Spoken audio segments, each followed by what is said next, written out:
Welcome to those that are signing on. We will begin in just a minute.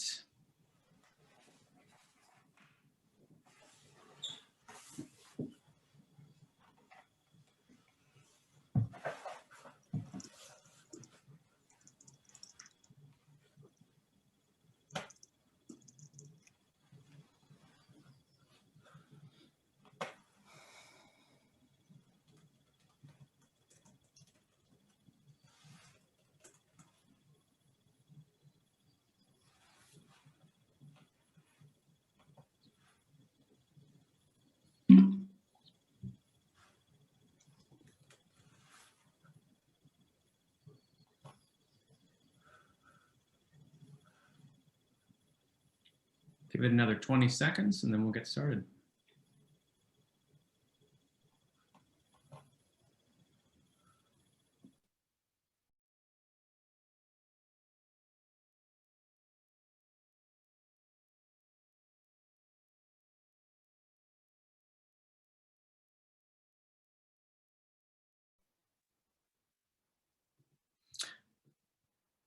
All right, good morning, good afternoon, and good evening to everyone that's joining us. My name is Ty Gregory. I serve as the Executive Director of the San Francisco Bay Area's Jewish Community Relations Council. It's a pleasure to have you join us wherever you're tuning in. I just want to thank and welcome our co-sponsors of this event, my colleagues in Boston, the Boston JCRC and Partners for Peace, my organization, the San Francisco JCRC, and our Invest in Peace initiative, and the Interagency Task Force on Israeli Arab Issues, IATF. We've been working on this event for some time and we're thrilled to have all of you join us. So listen, this event emerged out of the recognition that COVID-19 has brought us all closer together in many ways, but also driven us apart in others.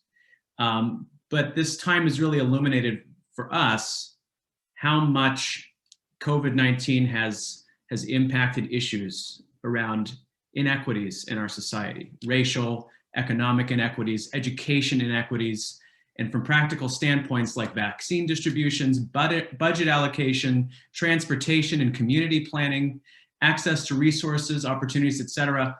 These are all emerging issues, and no matter where we are in the world, our cities are grappling with these major challenges that COVID-19 has put into focus.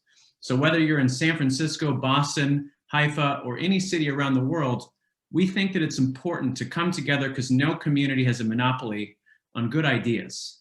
Here in San Francisco in particular, we've been facing a couple heightened issues. One is anti-Asian Pacific Islander racism.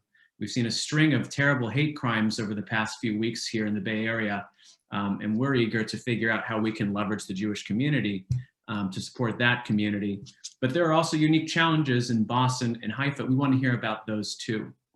So given this unprecedented moment, hopefully we're starting to see the light at the end of the tunnel, but given this moment in history, we thought it would be a great opportunity to bring together three amazing leaders from our communities to talk about bridging these important equity gaps. So it's important to know before we move forward that our three cities also have a special relationship, and that is that Haifa is the sister city of both San Francisco and Boston. So we're going to talk about that a little bit as well.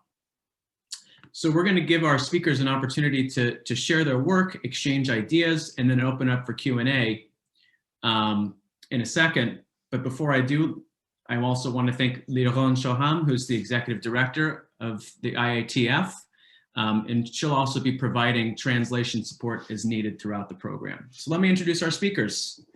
Fayez Hana is the District Commissioner for the Haifa District, which includes both the city of Haifa, which is about 15% Arab identified, and the 30 surrounding municipalities, some of which are Jewish, secular, and Orthodox, some of which are Arab, Druze, and many other minorities. He's the first Arab professional in Israel to hold the position of District Commissioner, which he was appointed to in 2017 following a long career at the ministry. In this role, he leads the Ministry of Interior's efforts to direct and support local authorities' governance and operations towards improving residents' quality of life, acting as the national government's primary contact in the region. Fayez is an alumni of the Maluz Fellowship and an IDF reservist. He was born and raised in the village of Rameh in the Galilee, where he lives with his wife and 3 children. Welcome. Mirna Melgar was elected to the San Francisco District 7 Supervisor in November of 2020. Mazel tov. Myrna is an urban planner, economic development and housing policy expert, and has served in city government in several different capacities. She's also served on the board of directors of many San Francisco nonprofit human service organizations, including one we're biased towards, which is our JCRC. Her family immigrated to San Francisco from El Salvador when she was a child during the 1980s, fleeing the country's civil war. Myrna, her husband Sean Donahue, and 3 daughters have made their home in Ingleside Terraces for the past decade. And finally, Justin Hurst was born and raised in the city of Springfield, the 3rd largest city in Massachusetts. He served on the Springfield City Council since 2013 and was unanimously elected to serve as its president from 2019 to 20. Previously, he had a long career in Springfield Public Schools as a teacher and administrator. He retired from the public schools in 2011 to focus on his investment company, where he serves as the manager for London Realty LLC. He was admitted to the Massachusetts Bar in 2005, and he resides in the city of Springfield with his wife, school committee member Denise Hurst, and their beautiful 2 children. And finally, my colleague, my mentor, Jeremy Burton, who's the executive director of the Greater Boston JCRC. He's going to be moderating this event. So very quickly, since the Haifa community is probably the least familiar to us, we're going to invite Fayez to introduce his context and his work with a short PowerPoint presentation. Then Jeremy's going to ask some initial questions and moderate a discussion with our speakers. Feel free to write in the chat throughout your questions. We'll be answering some of them in writing and integrating them into our live Q&A with the speakers. With that, take it away. Thank you, and good morning for everybody. First of all, I'm honored to be here on behalf of my country as the Ministry of Interior Haifa District Commissioner. And I'm really thank you for inviting me to share my experience as a commissioner, especially those working to bridge gaps between communities in my district.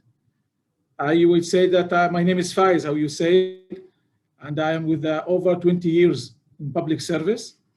I also served in the Israeli Army Special Assignment Reserve, which I choose to do as an adult. You know, Arab citizens are not required to serve in the IDF. I did this in order to understand the important experience in the lives of the majority of the Israelis. I will say it. Just a minute. Just a minute. Yeah. Everybody, or most of them, know the city of Haifa, but not necessarily that it's a large district. So I want to share with you in the first that the Haifa what is the Haifa district? In Israel, has 257 local authorities that are divided into 6 districts. The Haifa district is an excellent macrocosm for the country as a whole, with 30 local authorities, include the city of Haifa. There is 11 Arab authorities and 19 Jewish. It's a highly diverse district with secular Jews, Orthodox Jews, Arabs, and Druze. We also have a wide socioeconomic gaps in the district, which with the wealthy population living side by side with very poor communication. That means, gentlemen, that with more cooperation, everybody has the chance for huge potential gains here in my district and in my country. My office, the District Commission, is the frontline interface between the Ministry of Interior and the local authorities. Our role is to implement government policy and support local authorities to improve residents' quality of life.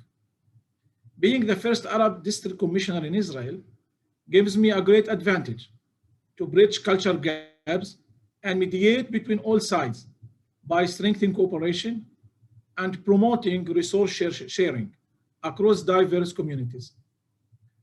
I want to see Jewish and Arab communities working together to improve the quality of life in this country, region by region, project by project. We have a lot of challenges to overcome. Today, I want to share some of my vision and efforts to create a greater equity across these challenges in my district.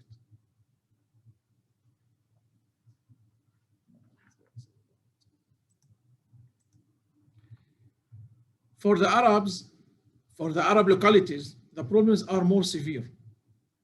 If you look at the chart, you can see that all the Arab localities are found at the lowest socioeconomic rank and receive the lowest amount of municipal tax revenue.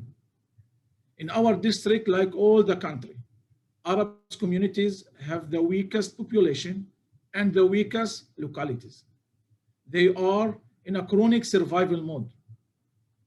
They can't plan for the future, and they lack capacity to provide basic service even when they try. It is always the case. The urgent defies the important. You ask, how can I, as a district commissioner, help close these gaps? Today, I want to speak about three things that I have as a tools. One, make sure commercial tax revenue are distributed more widely and evenly. Second, two, promote cooperation around resource sharing. Three, support the projects that create social cohesion. I'm going to give one example. This is about Khof Karmel and Zichron Yaakov Regional Commercial Park.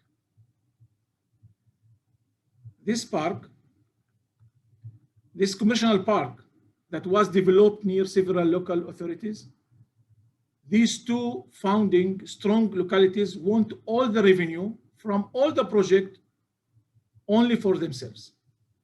We, as MOI, however, intervened and demanded that the income from future development would be divided by three.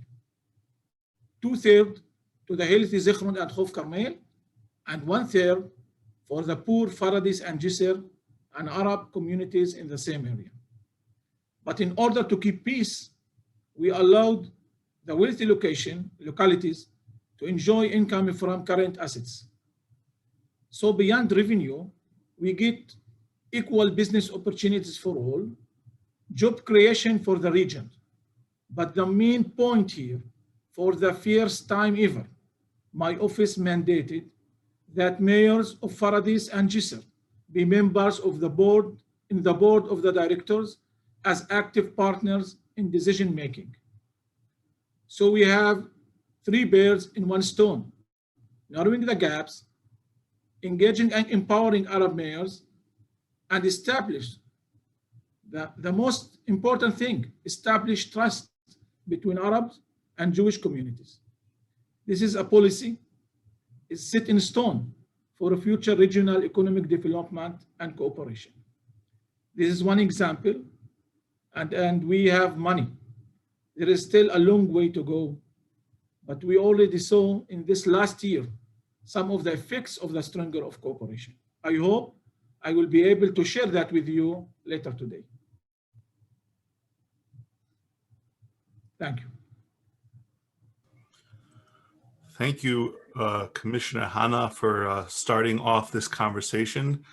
I know for myself, just seeing some of those maps and that data, I'm going to have questions as well.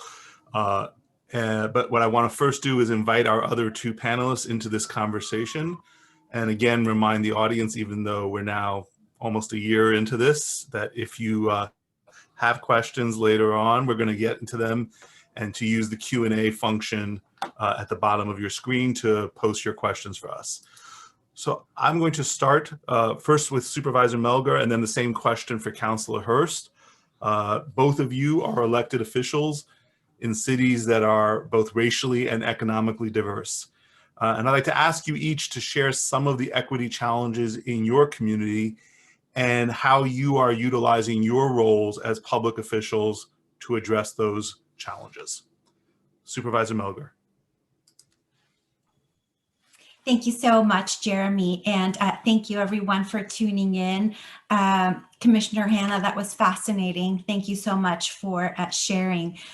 San Francisco, like every other city around the world, is facing deep challenges in dealing with this pandemic, and it has really highlighted the cracks that already existed in our society and the inequalities and the disparities. Our city is very diverse.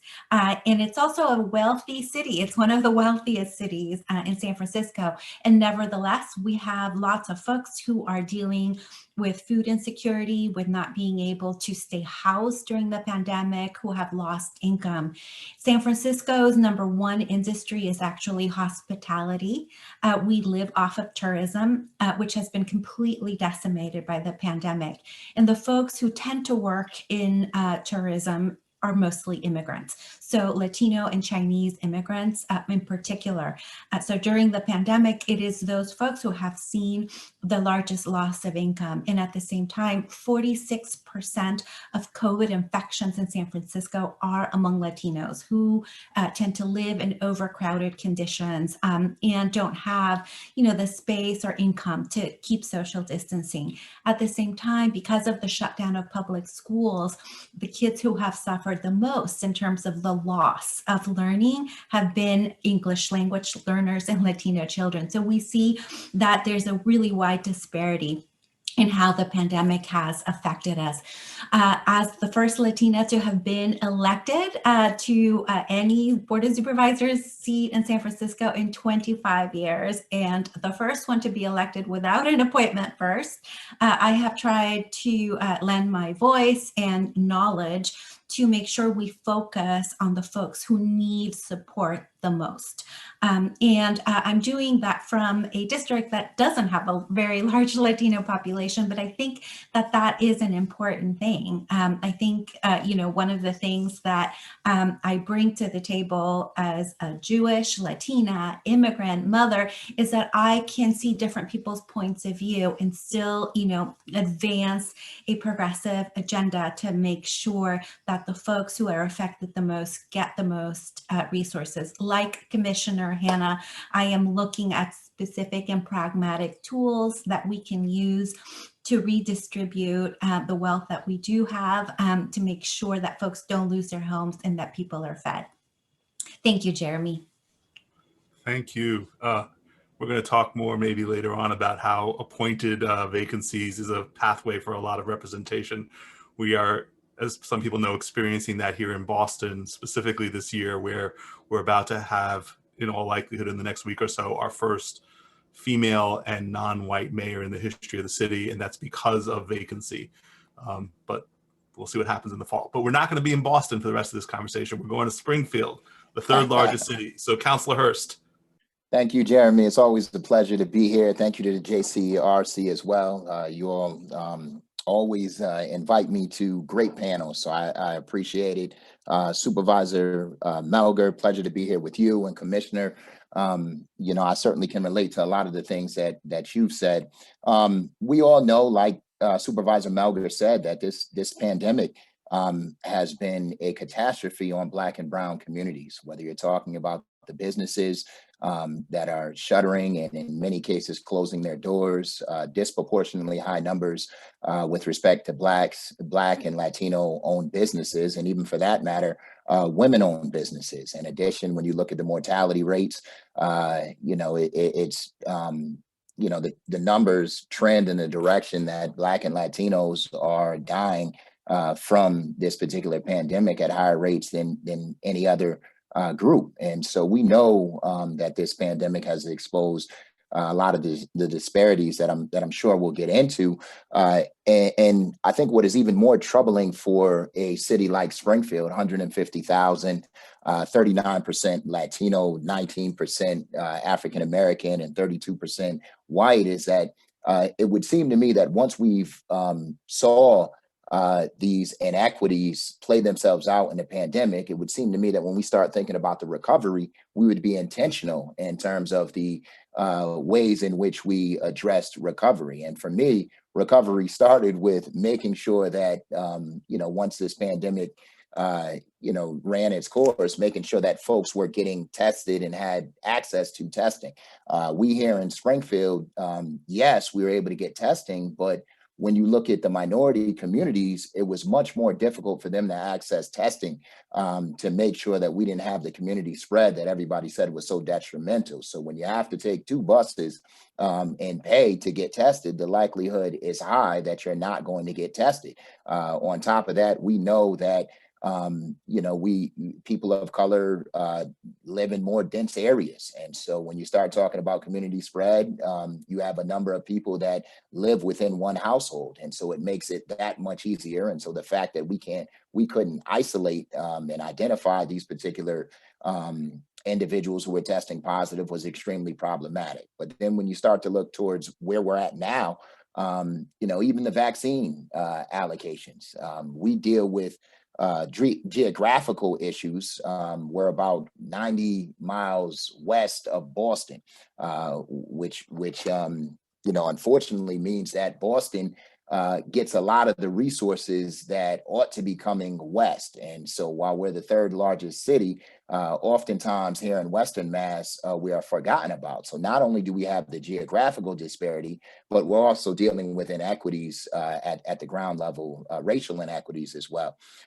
So when it came to the mass vaccination sites that I'm sure have occurred in California, we received a mass vaccination site. And what we're finding now is that the individuals who are being tested, the individuals who are being vaccinated, don't look like the individuals that represent the Black and Brown community. And so we're falling behind significantly from that standpoint. But my frustration is when we start talking about equity, we need to make it intentional. We knew from a testing standpoint that we had failed. And yet, when it comes to vaccinations around COVID-19, we're going to put the same mass vaccination site in the same place where we had mass testing, which meant that obviously folks of color would have and those in the inner city would have a difficult time accessing those sites to get vaccinated.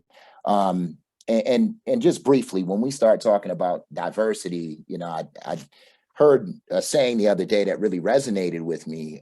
Diversity is being asked to the party, and we've as people of color have been asked to the party quite often, and we're certainly appreciative of that. But when we start talking about equity, that means that we need to be asked to dance. And so it's not enough for us to go to the party. We want you to ask us to dance. And to be honest with you, I'd like to play the music, that would encourage more people to actually want to dance. And so unfortunately, we're not seeing that here in Springfield as of yet. And one of, just a couple areas that I think are critical for us here in Springfield, outside of addressing and really being advocates for vaccination sites in the inner city. But when we start talking about contracts, municipal contracts, I know Boston just recently had a discrimination lawsuit filed against them because those municipal contracts were not going to Black and Latino-owned businesses. Well, here in Springfield, we don't even track. And so if we don't even track, we don't know where we're at. And if we don't know where we're at, well, we can continue to continue to make sure those contracts go to individuals who might be our buddies, but certainly individuals who don't necessarily look like me. And so I just recently called for an audit here in the city of Springfield to make sure that that we could start to steer monies and contracts towards those businesses that are struggling as a result of the pandemic. And then finally, we have to address some hiring inequities here in the city of Springfield. Just to name a few: fire department, police department, the mayor's administration. At the lower levels, they are extremely diverse. But when you start talking about ascending up the ladder that we know makes families sustainable, that we know influences policy, we do not see a lot of people at that supervisory role. And so we need to do a better job to help us inform policy. With that said, I'll kick it back over to you, Jeremy, before I keep talking, as most politicians do. Thank you, Councillor Justin. You've opened up this conversation about the specific ways that equity gaps you were already dealing with prior to COVID have also informed the way COVID has been experienced in your particular community you touched on. And I know that here in Massachusetts, it's been an issue of sort of like what's been going to Boston in terms of resources versus central Massachusetts and Western Massachusetts around vaccinations. I'd like to bring this back to Commissioner Hanna and Supervisor Melgar to also talk more directly to the ways in which the equity gaps you were addressing prior to February or March of last year have had a direct relationship to the COVID response? And then as you answered also, to what extent has COVID as a crisis and seeing those gaps created a wake up in your city, in your region around these issues that you've been working on for long before this pandemic? How has it been a wake up call, or has it created new opportunities to address issues you've been working on for a long time? And then we'll come back to Justin for that part as well. So Commissioner Hanna. Okay. Let's say that the corona crisis creates many challenges. A diverse district like Haifa district. It also created urgent to strengthen the weak community. Sorry. I think we're having a small problem, Commissioner Hanna, with your mic. So I'm going to suggest that you just turn it off and then turn it back on, and we'll see if that fixes it. Okay. You hear me right now? It's okay. Okay, try again. You hear me? Yes, much better. I say that the corona crisis creates many challenges in a diverse district like Haifa district. It also created the urgency to strengthen the weakened communities. One fact, we all agree that the virus doesn't see ethnicity. Corona is the first national crisis that is not related to the conflict in this area, in the Middle East area. Jews, Arabs, religion, secular are in this together. And that's what we can hear spoke about it. Many Arab communities had higher eviction rates, while their localities had fewer resources and capabilities to deal with the situation. It also created the tension between neighboring communities. I will talk about a few examples and how we handle them. First of all, it's Jisr Zarqa. It's one of the poorest Arab towns. It had many corona cases and people had no way to quarantine because Jisr has a large, poor families living together and there is no space for people to insulate. I want to note that 10% of the population of Jisr Zarqa, about 1,483 of the cleaning staff in public institutions and the hospitals in the Haifa district come from Jisr. High cases here can be a disaster everywhere. For that, we need to help contain the spread in Jisr. But going to a quarantine hotel outside the village was not culturally acceptable. And as an Arab commissioner with a diverse team here in the staff here, I understand the problem. Instead of forcing people to go to a quarantine hotel out of the town and creating tension, I turned a school in the village into a local hotel run by workers of the local council for the Jisr families, how you see in the slide. This was what happened. If you look at the photos, you will see different classrooms of the school turned into a quarantine home, quarantine rooms. And that's what I can do when I can understand the problems in this cultural community. Following this success was opening of the quarantine hotel in Haifa Youth Hostel, which was open in April 2020, again to serve people who are lacking the ability to quarantine with their homes. This special quarantine hostel hosts about 117 people coming from Haifa district and from other districts as well.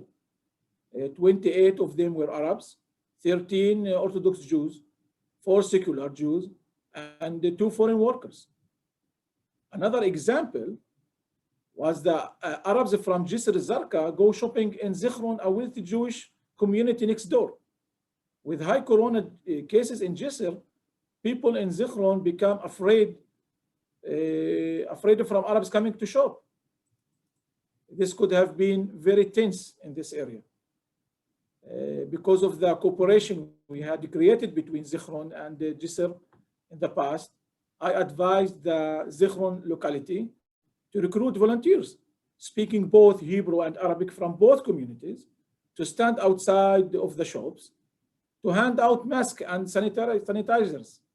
This lowered the tension, and shoppers from both communities continue as usual. Finally, as a district commissioner, I also speak to the central government. Arab communities and authorities are already poor, and the corona hit them hard, being unable to support struggling families. I saw and understood the gaps in my district, and I pushed for more budgets from the Ministry of Interior for Arab localities. We gave the Arab localities extra budget, about 20 million shekels, for buying hygiene devices and tools, promoting awareness campaigns, empowering civil call centers, and for applying the lockdown rules. As far as I know, we were the only country in the world. I think that were the only country in the world which granted through the Ministers of Interior and Welfare its minority needy Muslims families a sum of money to be able to celebrate the iftar holiday during COVID-19 period. And I want to end with a unique aspect of the Israeli situation, which is a great source for inspiration and hope for the potential of cooperation and sharing in Haifa district and beyond. It's about Picud Aorif. Picud Aorif is the home front command in Israeli army, which can I similar to American National Guards, if you like, played a central role in managing and directing the efforts on the ground throughout Israel. The percentage of the soldiers in army uniform within Arab towns is not a trivial event due to the historically tense relationship between Arab population here and IDF. During the corona crisis, those soldiers were suddenly viewed as allies. And the new positive relationship between the army and the Arab society is already proving to be fruitful. More and more young Arabs are taking part in a special search and rescue training running by Picud Aorif in the Arab localities to serve their local communities. And you can see that in the picture with in the bottom of the picture in the slide. I can go on and on, but I was asked to give a few examples of how an Arab commissioner can make a difference. I'm the first Arab commissioner, but I'm not presenting only because being the first Arab. I am here because I want all of you to see what can we do if we involve everyone fairly. I hope this period ends quickly so that all of us can personally meet in our unique country, Israel. I thank you for all. Thank you. Supervisor Melgar, care to reflect on how the COVID crisis has served as a wake-up call or created new opportunities to address gaps? Yeah, so, we've all spoken about the disparities that different communities have in race and ethnicity. So I'm going to talk now about gender. So I'm the first woman to be elected to the District 7 supervisor seat ever. And on our Board of Supervisors, which is 11 members, we had only 3 women, and now because I was elected, we have 4. So I want to talk a little bit about the disparities in income and opportunity among women and the intersectionality of being a woman and a woman of color, and how that has, affected both the pandemic issues that we're seeing, and also how I hope we will affect our response. So, in San Francisco, overwhelmingly, the folks who have lost income and lost jobs have been women. That is because of our hospitality industry, who cleans the hotel rooms, who works in kitchens, has overwhelmingly been women. And in terms of, losing sort of the opportunity to actually go to work, we also lost an entire industry, which is childcare, which is dominated almost exclusively by women. It's Latina and Chinese women. In terms of small businesses, the businesses that have suffered the most have been Black women-owned businesses in particular. So who has not just suffered in terms of income, but also had the least access to PPP loans, grants, and lending in terms of relief have been Black women-owned businesses. So across the board, women have suffered economically a great deal from the pandemic, as well as lost the opportunity to go to work, to being at home with the kids on Zoom there, because they mostly earn less. They're the ones who get to do that rather than their male partners. And so in planning out for a recovery, we have to invest, first of all, in our childcare infrastructure. It is not just that those women have lost their childcare businesses, but because everybody else can't really go to work without having a place for the kids to go, we must invest in our childcare infrastructure, and we're doing that. So I will be looking towards channeling that funding that our voters just passed to make sure that it is direct income to childcare businesses. Another way that we're doing right by what I just described is that we have just created a special lending product from the Office of Economic and Workforce Development specifically towards women. And I will be working with the Office of Racial Equity to make sure that particularly Black women-owned businesses are have access and get funding to make up for what the market has left behind, which is not being able to channel economic resources to Black women-owned businesses. So those are just a couple of the things that I wanted to add to the conversation, because I think that the way women look at things, it is often different, and towards an eye of making families whole in post-pandemic recovery. I think it's going to be important. Thank you, Jeremy. Thank you, Supervisor. I'm going to throw this back to Councilor Hurst to also talk about COVID-19 as a wake-up call or creating new opportunities. And then we have several other questions that have been posted or that I've received, but as we get to them, just to give everybody a chance to think before I throw it at you, if there are things that you each have said that somebody else wants to react to, I don't know if anybody has reflections or questions for each other, why don't we'll go there once we hear from Councilor Hurst in answer to the question about the wake-up call and opportunity. So if you've heard things from each other that you want to inquire, to ask about, to reflect on, this is a good moment to think about that. Thank you. So I will, I guess one of the most important things I think that has occurred as a result of COVID-19 is that the media and the way in which the media has covered COVID-19 has actually been pretty helpful, especially here in Springfield. We have a number of news outlets, probably too many. And when you start talking about the disparities that have occurred as a result of COVID-19, now, as opposed to the shooting that occurred, now we get to hear those disparities played out over and over and over again. And so now, whereas others, oftentimes we don't want to have the conversation in terms of how to actually address these disparities. Now we have no choice. It's either we're gonna work together to address these disparities, or we're gonna find ourselves reeling even more as a result. And I think the research tells you that the Black and brown communities, whenever you have these disasters, oftentimes end up on the short end of the stick when it comes to recovery.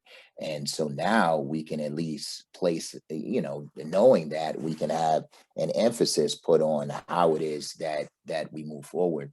I think one of the other things that has been that has come out of this pandemic is that we've been able to really leverage here in Springfield the public-private partnership that, in my opinion, has been critical and something that we hadn't taken advantage of to the extent that we needed to or that we should have previously.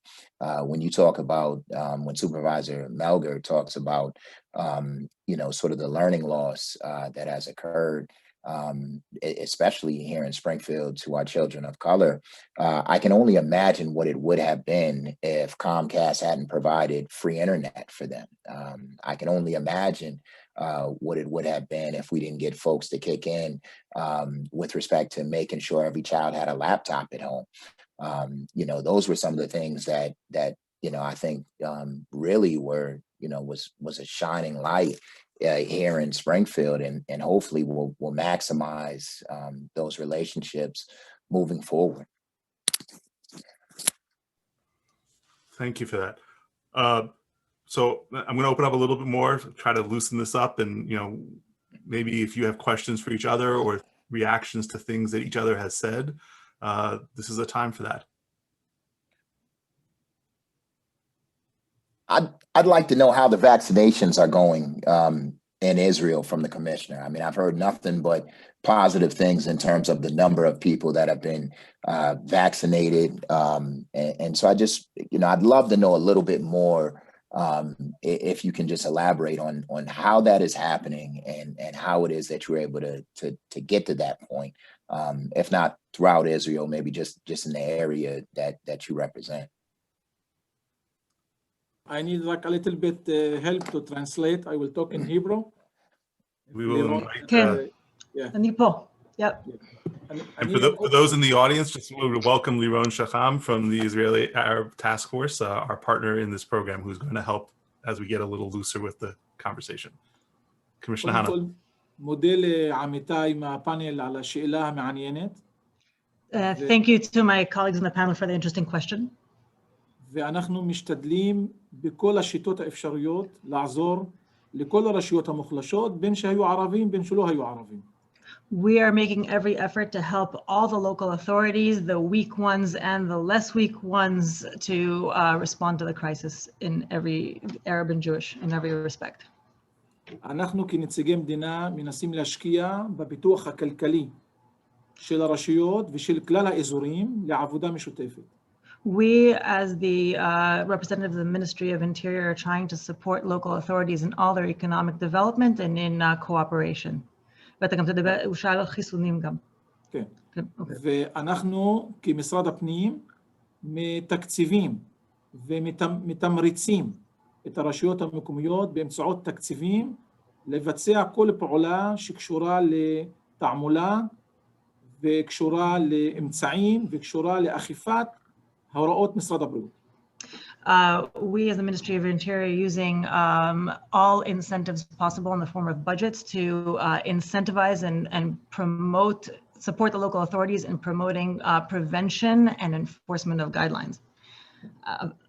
Okay. אנחנו מתמרצים גם את הרשויות המקומיות בתקציב יחסי על מנת לחסן עוד יותר את האנשים. ככל שמתחסנים יותר, אנחנו מתגמלים את הרשויות יותר. We're using these incentives to support vaccination. So the more that every local authority vaccinates, the more budgets that they receive. והדבר החשוב ביותר זה שכל נציגי המדינה, כולל בני החברה הערבית במדינה, מנסים באופן תקשורתי להופיע ולעודד את האוכלוסייה הערבית ללכת ולהתחסן כמו כלל אוכלוסיית ישראל. So what's even more important is that representatives from leadership throughout the country, Arab and Jewish, are reaching out and encouraging the Arab community to vaccinate at the same rate as other populations in Israel. ודבר חשוב שאנחנו מנסים להגיע לכולם, אם אפשר, עד הבית. I'm sorry, I lost אני אומר that. שאנחנו עושים מאמץ להגיע לכל יישוב, לכל קופת חולים, ואפילו עד הבית במקרים חריגים. We are making every effort to get to every community, every clinic, and even when necessary, to people's homes when required. Thank you. That's genius. I say, I'm going to steal that. So thank you so much. That's so great. So I have a question for Justin, because you brought up the very real practical impediment to getting to a vaccine site when you have to take 2 buses. And, you know, in San Francisco, as I said, because we live off of tourism, you know, and we have seen a vastly decreased ridership numbers in our public transportation system, like nothing's running. And the things that are running, you know, it's just really, really difficult. So that has affected folks who live in the periphery of downtown the most, which, you know, predictably, it's all people of color, our Black community that lives in Bayview Hunters Point, and then, you know, Chinese and, you know, Latino folks who live, you know, in the outer edges, which tends to be cheaper. So I am wondering how you are dealing with this issue of transportation and reduced ridership and the economic impediments it presents in order to like just bring things back in the recovery and make it more equitable. So we've done a couple different things. Unfortunately, we've done them, you know, a little late. I guess it's better late than never. I mean, we probably should have been thinking about putting the testing sites at our local churches or schools. I mean, here in Springfield, most of our schools, or not all of our schools, are remote. And so you have these large facilities that could easily be you know, the places in which folks get tested and get vaccinated for that matter. So we've just now started to open up facilities in the areas that are hit hardest with respect to testing. My hope is that, as opposed to a top-down approach that has occurred here in Massachusetts with respect to the vaccinations, we'll start to get more of a bottom-up approach, because the people at the local level, as you might know how it is that we're able to really reach the individuals and what it is that they need. And so when it comes to vaccination sites, we need to have them in areas where people trust the individuals that are actually giving them the shots. And so not only are they not willing to take multiple buses to get a shot, not only were they skeptical about getting a shot, especially if you're in the African-American community in general, but you know, the fact that they had to travel to actually get those shots is problematic. And so if we can have them in an area with individuals that actually know them in the community, then our hope is that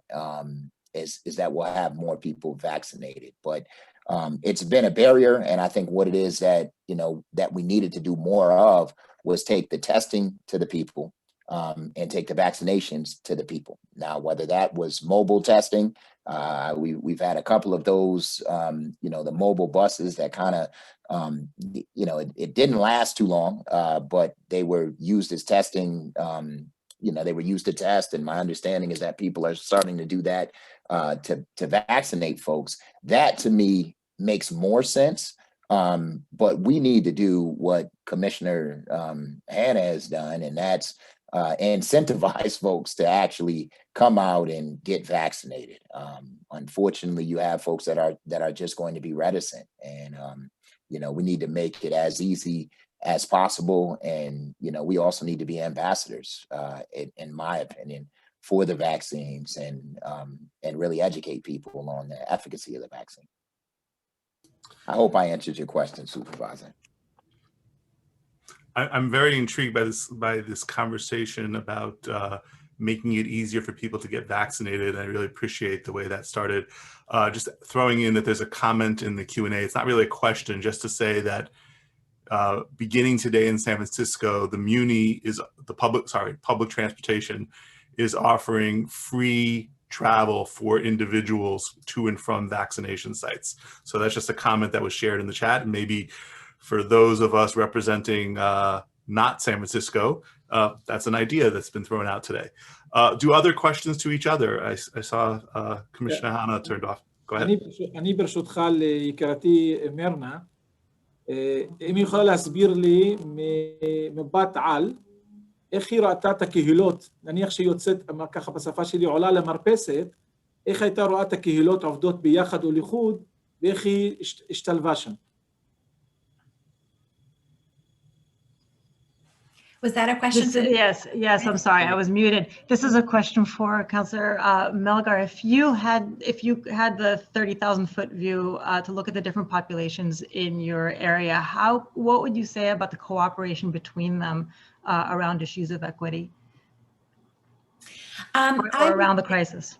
Yeah, so I would say sometimes good, sometimes not great, as always. I think that, we have historical inequities and, relationships that sometimes prevent trust. And so I think that there's also the fact that when a crisis hits, people step up. Just as you said, the IDF is now working and that does build trust. I think we've had the same thing here. So historically, the Latino and the African-American communities have, with good reason, develop a sometimes mistrustful relationship with medical providers because of, a history of oppression and disparity. And so folks are they're reticent to get the vaccine. And so there has been a focused attention by our public health department to reach those communities specifically through, what Commissioner Hurst talked about, people that they trust, people who speak their language. It's still, we're still not there, even though 46% of infections are among Latinos in San Francisco. Only 8% of the vaccines have been among Latinos. So there is still a wide disparity. But, the cooperation, based on prior relationships is not sometimes there, but it is also an opportunity to step up when there's a crisis. And, San Francisco is now dealing with a pandemic, but before we've dealt with earthquakes, we've dealt with fires, we've dealt with other things like that. And so, I think we're making progress. Thanks for the question. Okay. So if I can build on that question, there are a couple of questions that came in on the word trust in the vaccination process. And Supervisor Melgar, you opened the door. So if I could ask each of you to speak to this question of how we build trust in the vaccine, how we build trust, particularly in communities that feel unrepresented or experience a lack of trust prior to COVID with government, what you're doing or what you're seeing in your regions, information, reassurance to encourage vaccination. So I will just say, there's no substitute for results. So trust is built on, putting your money where your mouth is. I think as Commissioner Hurst said, and also Commissioner Hanna, when you can show practical ways in which people's needs are being met and make up for whatever disparities are showing, there's no substitute for that. And then trust gets built over time based on those, practical examples. Are people being fed? Are people being vaccinated? Are people have a roof over their heads at the same rate? And I don't think that there's there's a substitute for that. Others? אני רק אוסיף למה שיקירתי הוסיפה, כי ממש נתנת תשובה לעניין. I will just add to what Councillor Melgar said, because she really gave the answer to the issue.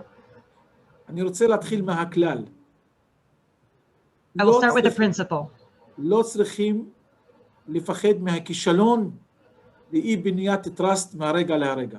אם אנחנו מפחדים מהכישלון לבניית הטראסט ומאבדים את התקווה, לעולם לא נצליח להשיג אותו. It is important not to be afraid of failure, Because if you're afraid of failure, you will never get to the trust building. You have to build it step by step. עשיתי את זה נכון? איבדתי את החלק האחרון. נכון, נכון. לא צריך לאבד את התקווה. You can't lose hope and be frightened by the possibility of failure. והאימון הנכון קורה כאשר מספר הסיפור הוא מאותה קהילה. הסיפור יוצא מאותה קהילה והוא זה שמספר אותה. Trust happens when the story of success or the story of trust building comes from somebody from within the community and goes to the community. ושאני שמעתי את מירנה מדברת איך בסן פרנסיסקו זה קורה, אני נדהם, אוקיי. And when I heard Council Mulgar speak about how it's in San Francisco this is happening, I'm amazed. כמה זה דומה לגזרה שאני נמצא בה. How similar it is to the sector that I'm working with. ופשוט אנחנו צריכים להיות מחוברים ולהוריד את החומות, כי נראה מה שאנחנו חווים ביחד זה אותו דבר. גם אם זה ישראל וגם זה ארצות הברית. And we simply have to remove the walls, remove the barriers, because what we're going through together is so similar, whether it's in Israel or whether it is in San Francisco or the United States. Thank you. Councilor Hurst, do you want to say something about building trust in the vaccination? Sure, and I apologize. I'm actually one of those parents who has his kids remote homeschooling, and my wife is at work. So every time I hear a loud noise, I imagine that it's one of them tearing up the house. So my apologies. I think the commissioner and Supervisor Melger, I mean, hit the nail on the head. It's a process, and not being afraid to fail is critical. We need to do things differently than we've done them before because we haven't been able to build trust up until this point. And so, I think there needs to be a communication at the state level down to the local level in terms of what makes sense. How do we go about building trust at the local level, and what resources might you provide those individuals to assist them in terms of building trust? I just was, my mother and father own the only African-American newspaper here in the city of Springfield. And actually, I think there are only 2, possibly 3 throughout the Commonwealth. And the idea that folks aren't advertising regularly and writing stories regularly, this is a paper that the African-American community reads regularly. And so the idea that I'm not seeing, that information put out there on a regular basis is problematic. And so we need to make sure that our pastors and clergy are also getting the information necessary to inform their congregations. We need to make sure I'm on the radio twice a week. That to me is critical. We need to do everything that we can do to make sure that folks know that this is safe. And even more importantly, which is what I was telling my father, who was able to get vaccinated, write about it. People need to know that this vaccine is safe. And the more of our people that get it, the more we'll be able to tell our story. If we don't get it, we can't tell our story. Thank you. So we only have time. This is going to be the last question. We are really coming to the end of our time together, and I feel like we could keep going for another half hour. And I'm going to set this up a little bit with a bit of the premise. And certainly I know that for the interagency task force for San Francisco JCRC, for us in Boston, and for even these kinds of conversations, is that we can learn from each other, and that there are lots of ways that leaders in different communities can learn and hear things that inform our own work. And I don't know if it's been possible for the audience, but I've been able to see all of your faces as you were listening to each other, and I'm seeing you picking up on things that each other are raising, and I've been excited by that as a validation of this theory. So as we come to the end of our time together, there was a question from Gary in San Francisco, and I will say, I know for Councilor Hurst, part of the answer is he has traveled to Haifa with JCRC. But the question is really about how each of you had opportunities to visit each other's communities at any point in your work. And from those kinds of travels and from other kinds of exchanges, including this, do you have any reflections on how we can improve exchanges, dialogue, learning, relationship, not just between you as leaders in your communities, but for all the constituents and the people in Haifa, Massachusetts, and San Francisco. And then we'll wrap up. So I'm really sorry. I have to log off. I have a 10 o'clock transportation meeting. But I will just say I've been to both Springfield and Haifa. My husband's family is from Western Massachusetts, so I've spent some time there. And Haifa is one of the loveliest places I've ever been to. And I do think that it has a very similar vibe to San Francisco in its diversity, the water, travelers from all over. And I am so glad we made this connection because when I am there next, which I hope will be soon, when we see the light at the end of this tunnel, I will look you both up. It has been a pleasure. And thank you, Jeremy, for this fascinating conversation and your warmth in this and to JCRC. Thank you. Thank you. And I'll just piggyback off of that. I think one of the other things that has come out of COVID-19 is Zoom. And so as opposed to having to actually travel to Haifa or travel to San Francisco, we can do this remotely. And so when we're talking about sharing ideas and learning from one another, Zoom has made it much easier for us to do that. And my hope is that folks will continue to do this in the future. Thank you. אני יכול רק לחזק את דבריהם של החברים ולציין שלפני כמספר שנים הייתי בבוסטון, בלימודים בקורס מנהיגות בהרווארד, באוניברסיטה של הרווארד, ושם ביקרתי באופן אישי בשכונות, גם של האפרו-אמריקאים וגם של האמריקאים הסינים, ומאוד התרשמתי והתפעלתי מיכולת התרבותית שיש להם, ותתרגמי ואני אחר כך אסכם שאני מזמין אותם. I can only strengthen and add on to what my co-panelists have already said. A number of years ago, I participated in a leadership program in Boston and Harvard, and at the time made sure to visit many of the communities in the Boston area, including the African American communities and the Chinese communities, and was very deeply impressed by the cultural capacity. I don't know exactly how to translate this. It's cultural capacities of the two communities. ואני רוצה רק לסכם שאני מאוד מאוד מעריך את מה שאתם עושים, ומודה לכם על ההזדמנות הזאת, וכל הזמן אני אקרא לכם לבוא אלינו ארצה, מדינת ישראל, ואני מזמין אתכם באופן אישי, כולכם, לבוא אלינו כאן ולראות בעין את העשייה שיש לנו כאן. And I'm really, really deeply appreciative of everything that everyone on this call is doing and for this opportunity to share with each other. And I personally extended an invitation to the panelists and all the participants to come see the work that we are doing here in Haifa and to continue this relationship. Thank you. And I know I speak for everyone, not just the panelists, but everybody who's been watching, that we all look forward to accepting that invitation sometime very, very soon when vaccinations are a little more broadly out there.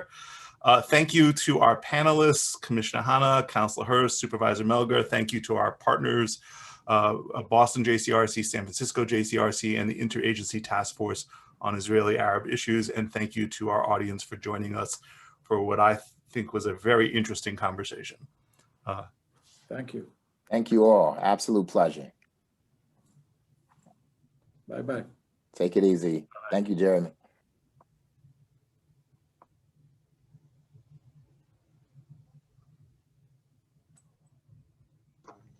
Thank you. ואז תודה, אני עוברת לוואטסאפ.